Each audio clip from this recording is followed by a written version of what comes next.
রাতের ভোটের কারিগর যেসব প্রভাবশালী পুলিশ কর্মকর্তা। পুলিশ সদর দপ্তরের নতুন ভবনের দ্বিতীয় তলায় কপোতাক্ষ নামে একটি কক্ষ আছে। এটি সাধারণ অফিস রুম হলেও 2018 সালের অক্টোবরে ব্যবহার করা হয় অস্বাভাবিক কাজে। সেখানে বসে একদল পুলিশ কর্মকর্তা তৈরি করে দেশের ইতিহাসের সবচেয়ে সূক্ষ্ম ও পরিকল্পিত ভোট ডাকাতির নীল নকশা। এএসপি থেকে ডিআইজি পর্যন্ত যারা বিভিন্ন সময় পুলিশ সদর দপ্তরের ওই কক্ষে বসে একাদশ জাতীয় সংসদ নির্বাচনে ভোট ডাকাতির ছক আঁকেন, এমন 54 কর্মকর্তা তাদের সবাই কপোতাক্ষের ওই বৈঠকগুলোর সঙ্গে সরাসরি জড়িত বলে নিশ্চিত করেছেন এক পুলিশ কর্মকর্তা, যিনি ওই প্রক্রিয়া খুব কাছ থেকে দেখেছেন। তবে গণমাধ্যমে কথা বলার অনুমতি না থাকায় তিনি নাম পরিচয় প্রকাশ করেননি। এর আগে 2018 সালের অক্টোবরে পুলিশের স্পেশাল ব্রাঞ্চের একটি গোপন প্রতিবেদনে উঠে আসে চাঞ্চল্যকর তথ্য।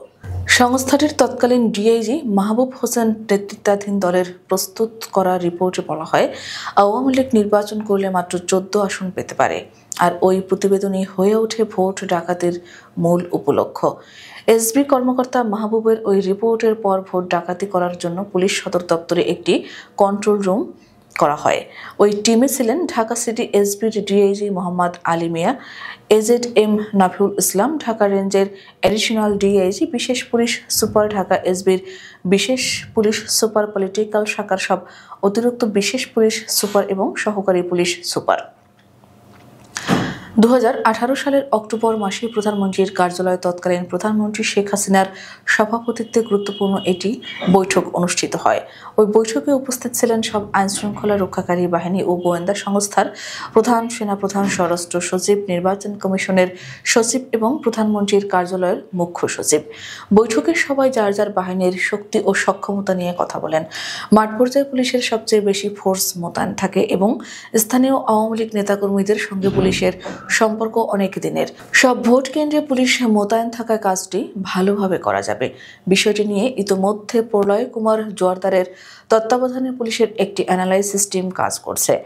বাংলাদেশের কোন কেন্দ্রে কত ভোট কাস্ট করতে হবে এটা পুলিশের এই টিম ইতোমধ্যে পর্যালোচনা করেছে। ওই বৈঠকে উপস্থিত ছিলেন এমন এক পুলিশ কর্মকর্তা চাকরি হারানোর ভয়ে নাম প্রকাশ না করে গণমাধ্যমকে বলেন, জাবেদ পাটোয়ারি সেখানে বিভিন্ন বাহিনী ও সংস্থার সঙ্গে এক ধরনের বার্গেইন করে পুরো অপারেশনটির দায়িত্ব নিয়ে নেন। পুলিশের একাধিক সূত্র জানায়, ওই কোর টিমের সদস্য ছিলেন এসবির ডিআইজি মাহবুব, সিটিটিসির অতিরিক্ত কমিশনার মনিরুল ইসলাম, এসবির additional IGP A Z M Nafiul Islam, additional DIG Kazi Ziauddin, এসবির বিশেষ police super Mizanur Rahman, police সদর দপ্তরের AIG AFM Anjuman Kalam, AIG Milon Mahmud, AIG Mohammad Mahfuzur Rahman Al Mamun, police সদর দপ্তরের staff officer to IGP Masud Alam, police সদর দপ্তরের অতিরিক্ত পুলিশ সুপার মনসুর আলম কাদেরী এবং কাজী মোহাম্মদ সালাউদ্দিন।